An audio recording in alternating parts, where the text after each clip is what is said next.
everybody, Prepper003 here today, and today I want to talk to you guys about a pretty controversial topic, and that's going to be as part of my new series that I'm going to be putting out, which is going to be Threats for Shit Hits the Fan, or SHTF scenario, or WROL. Now, I know it's going to be very controversial about the type of group that I'm going to talk about, because I'm going to go on to a whole bunch of types of groups into different videos. But this one in specific is going to be something that's going to be very controversial because it's kind of it's a group that's not really looked upon very well or in a very good pace in the prepper community or in the gun community. It's kind of frowned upon in both communities, but in itself, it's looked on the actual by the people inside as very patriotic and a very good thing to be a part of. But that's going to be the militia, or the 3%ers that you would have you. Now, I know a lot of people in the prepper community claim to be part of the militia, but then I know that there are a lot of people in the prepper community and in the militia community that kind of are at each other's necks about what they stand for and what they should be doing. Because I know that a lot of people in the militia community tend to look more towards firearms training, and as far as along the lines of paramilitary training or guerrilla warfare, if you will, instead of more dedicated to prepping and longevity of themselves, but more as preparing for an armed conflict. But there are groups out there. I'm just going at a broad spectrum, and from what I've personally seen, and part of the militia here in Wisconsin, I've been in 4 different groups now. And right now I just want to give you guys kind of good information on what I have seen and what I have experienced, it being in these groups. Now I'm going to tell you why I consider, on the most part, as militias being a threat in shit's fan. Now on the flip side, they can be a very beneficial thing, but right now this is aiming more towards the darker aspect of what can happen with the militias in a SHTF scenario. Now, I'm going to start off with the aspects that are against them why they pose a major threat. One is they're organized. They're constantly getting out. They're constantly training. They're out there. They're constantly actually trying to gather members and doing what they can to prepare for some type of disaster situation. Well, in part, training to fight against a foreign threat or a domestic threat. Now, that can be a very good thing when you take a look at it from just to stand back in a broad spectrum. But the problem is that, like all groups, militias can be influenced. And I'm going to get on to how they can be influenced later, but I'm going to touch on to a couple of more facts about the militias. Now, first off, they're pre-established in their communities, meaning that with them being pre-established, they have roots in the area that they're pre-established in, to the point where they're actually able to go out, meet with their community leaders, they're helping pick up trash, they're helping out in the community, which gives them a good light whenever a SHTF scenario happens for a recruitment basis, to where there are people that need to be protected, and there are people that need to be able to protect their family, their towns, their communities. So where are they going to turn? Well, depending on the situation, what happens, you might not be able to depend on the National Guard, the Army, or even the police force, depending on what the situation is. So you may have to go towards the militia and the other type of 3%ers, what have you, in groups that step forward to help lead. And I'm talking about members of the militia in both the civilian aspect and the veteran aspect, because there are people in the militia that are first responders, that are doctors, that are medics, that are dentists, and a whole bunch of different aspects. There are even people that are just your average Joe, your grocer down at the store, or a mechanic. They can all lead and help people learn a lot of stuff, which is going to be a very tantalizing thing for someone that wants to influence the community and influence pretty much a region, is if they use these groups and help back them for their own personal gain. While the militia may be getting better logistics out of it, you can get a pretty bad situation happening, and you can see this happening in places like the Middle East, Ukraine, where you have the actual civil war going on over there. You have the pro-Russian separatists, which are being backed by Russia, and the pro-Ukrainian the pro-Ukrainian new government now, which is, it's kind of a hard thing to describe that whole actual situation, but pretty much it's a civil war, and you're having the European and Ukraine itself on the western side, and then you have the eastern side is pretty much cut right down in half, and you're having Russian military and Russian-backed people and companies giving the militia inside of, as that of the Russian-backed militia, weapons, supplies, monetary assets, just to have control over regions, for example, like the Crimea. And that right there is already just an example of control over region while giving the citizens financial and better logistics than what's going on for their scenario. Now going on to back onto the training aspect of things, they're well armed and they're well trained in basic understanding of military tactics. So to the point where they're actually able to do pretty much your basic stuff and teach as a standard militiaman, if you will. They're able to teach, and right now, like I said, going broad spectrum here. I know that there are some militias that are kind of only, what's a good term for it? Keyboard commandos? But back to that, there are pretty much your actual militias that actually get out and train on a regular, well-established basis, bi-monthly or monthly. They actually have a pretty good understanding of your bounding, your formations in the field, actually room clearing, using a firearm, qualifying on a firearm.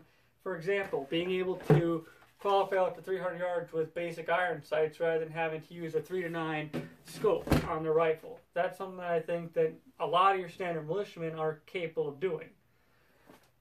And like I said, broad spectrum here.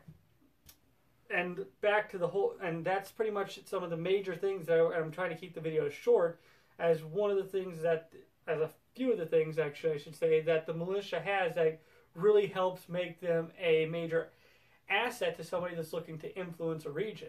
They're organized, they're pre-established in the community, they're basic, well-trained to where they actually can immediately defend and have an armed conflict, if you will, against other communities in the area.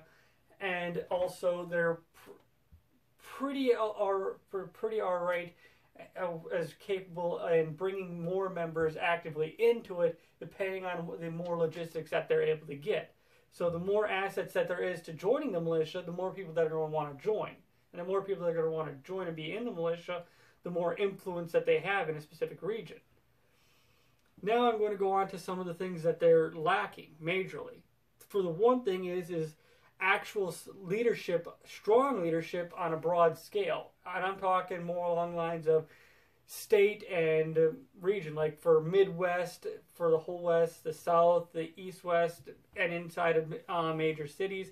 You don't see a lot of strong militia leadership. Sure, you have leaderships of small groups. Maybe you have one guy who's a veteran trying to organize these 24 people, but the problem with it is, and I've seen this firsthand, is that for the most part, a lot of the civilians that I've seen in the militia, and I'm even counting myself, I'm a civilian too, I've tried to stay dedicated as possible. You're not having the strong dedication and determination in these groups to keep striving for self-improvement, which leads to stagnation and leads to pretty much a drop in your actual leadership's morale and leading to the morale of the group being low.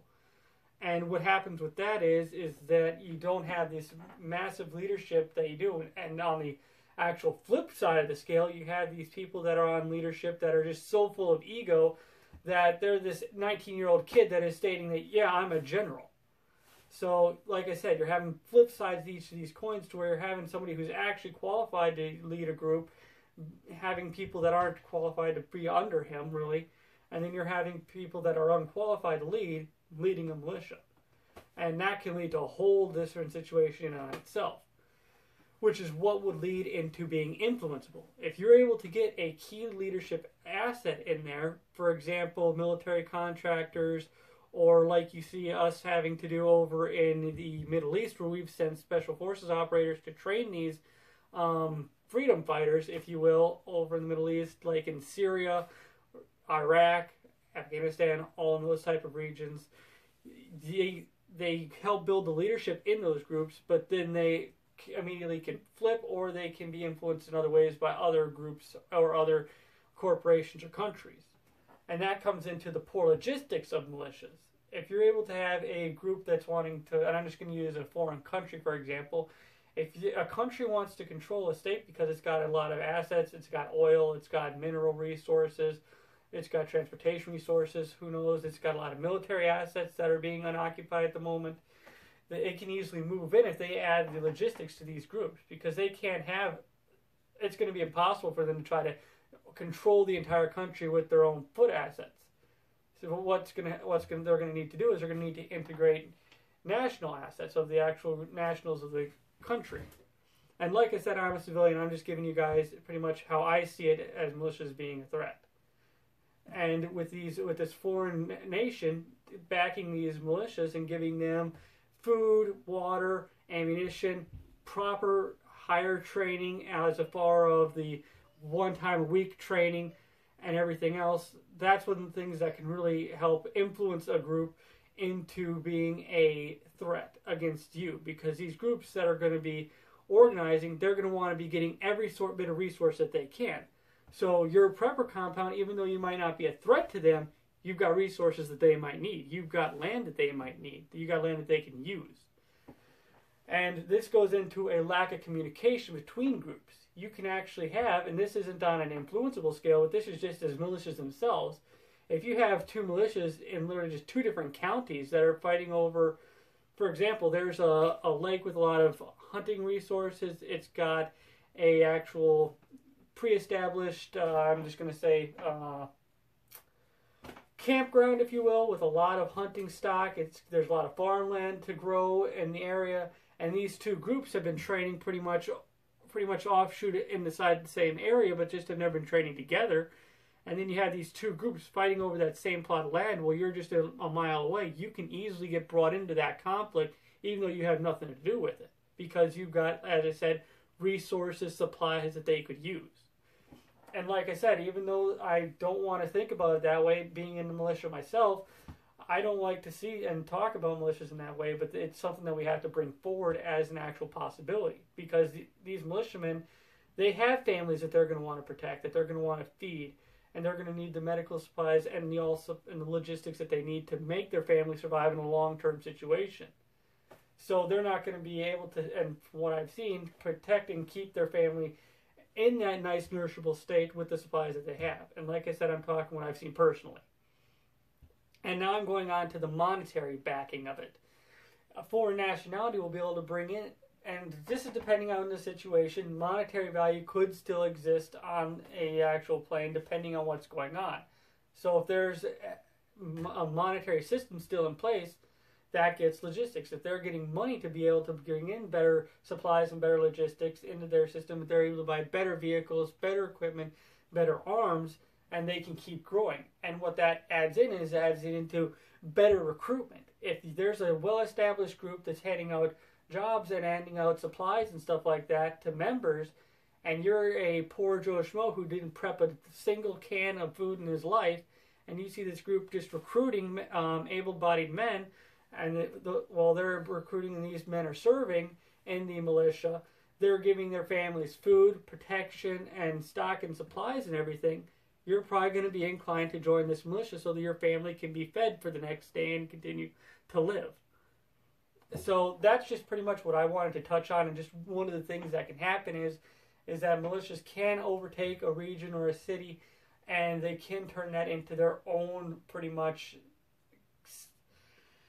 police state, if you will, as being authoritarian, totalitarian, depending on the person leading this. Now, as I said, you could have a flip side of the coin to where it can be very beneficial to the community, but it can also go onto the dark side, and they can be influenced into being a major negative in your actual community. So just something to think about, and something to maybe prep for is that these armed groups are out there, they are active, and is that something that you may have to actually confront later on in a actual SHTF WROL scenario.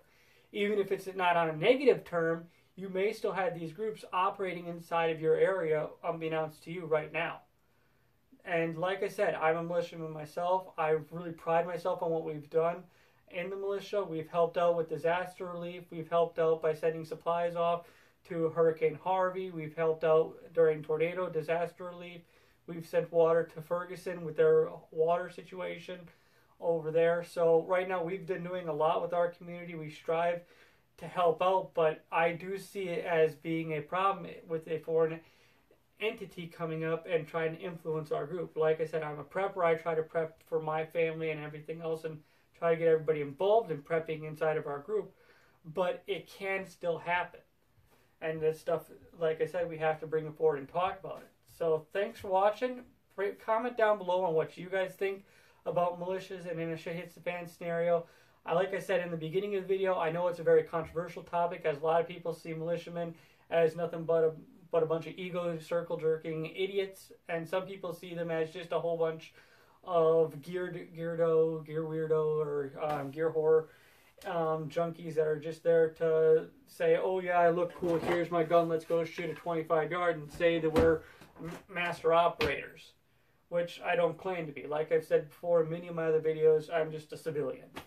So thanks for watching, I really appreciate it, and give me some more information on what you guys think, as I said, on what you think threats that they could pose that I didn't mention in a SHTF scenario. So thanks for watching, have a great day, and my little Chad buddy here will let you go.